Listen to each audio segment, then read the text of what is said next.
కూలవేస్తారో ధ్వంసం చేస్తారనో భయంతో ఉన్నటువంటి జగన్మోహన్ రెడ్డి గారు చంద్రబాబు నాయుడు గారిని జైల్లో పెడితే చంద్రబాబు నాయుడు గారి రాష్ట్ర ప్రజల కోసం, రాష్ట్ర భవిష్యత్తు కోసం, రాష్ట్రంలో బడుగు బలహీన వర్గాలని సుసంపన్నం చేసే విధంగా, బలహీన వర్గాలకు ఒక బ్రహ్మాండమైన శక్తిగా తయారు చేసే విధంగా నేనున్నాను మీకోసం అంటూ జైలు జీవితాన్ని కూడా లెక్క చేయకుండా అక్రమంగా, అన్యాయంగా 40 ఏళ్ల రాజకీయ చరిత్రలో ఏ రోజు కూడా ఒక చిన్న అవినీతి మరక అంటని చంద్రబాబు నాయుడు గారు జైల్లో పెడితే, అన్నా చంద్రన్న ఈరోజు ఈ లక్షలాది జనం ఒకటే చెబుతున్నారు, ఏ పాపం చేయని, ఏ తప్పు చేయని, ఏ అవినీతి మరకంటని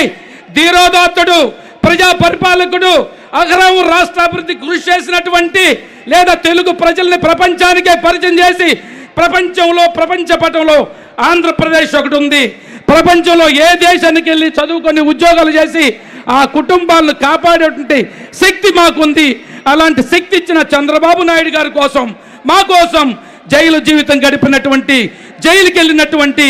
ఆ మహనీయుడి కోసం మేము నీరాజనాలు పలుకుతాం. మీకోసం ఏ యుద్ధం చేయడానికైనా, ఏ ప్రాణత్యాగం చేయడానికైనా, దేనికైనా విజయమో వేల స్వర్గమో తేల్చుకుంటానికి మీ అడుగులో అడుగు వేస్తాం. మీ వెనక